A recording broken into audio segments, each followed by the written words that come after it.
We continue our team coverage of the white nationalist rally with a closer look at who exactly was protesting in Charlottesville over the weekend. We hear a lot of names and buzzwords for the groups, but what do they mean and what do they stand for? Investigative reporter Laura Geller is digging into those details. The Unite the Right rally was billed as a demonstration supporting the rights of white people. Leaders said it also focused on standing against the potential removal of the Robert E. Lee statue. But many of the groups that showed up on Saturday are listed as active hate groups here in the U.S. We're digging deeper into the labels being thrown around with information from the Southern Poverty Law Center. It monitors hate groups.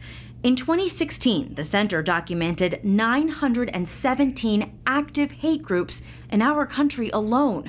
The main buzzwords we've been hearing about the Unite the Right rally are alt-right and white nationalist. According to the SPLC, the alternative right are individuals whose core belief is that white identity is under attack by multicultural forces. Similarly, the center describes white nationalists as a group that often focuses on the alleged inferiority of other races. We asked Quentin Kidd of CNU's Wasson Center for some perspective on this political landscape. They're largely going to look to America of the past as a model rather than an America of today. Some groups that could be considered white nationalist include the KKK, neo-Nazis, and Vanguard America. That name might sound familiar, as James Fields, the suspect authorities say drove a car into a crowd of people, was seen with its members.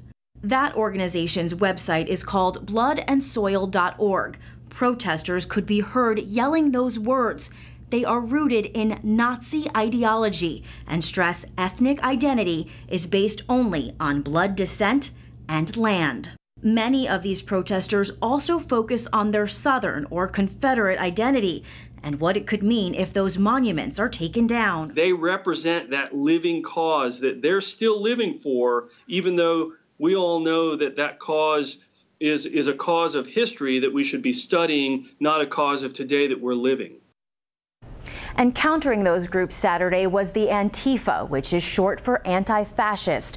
According to one major branch's website, they engage in direct conflict with fascist and neo-Nazi organizations, often disrupting those groups' rallies and activities. Laura Geller, 13 News Now.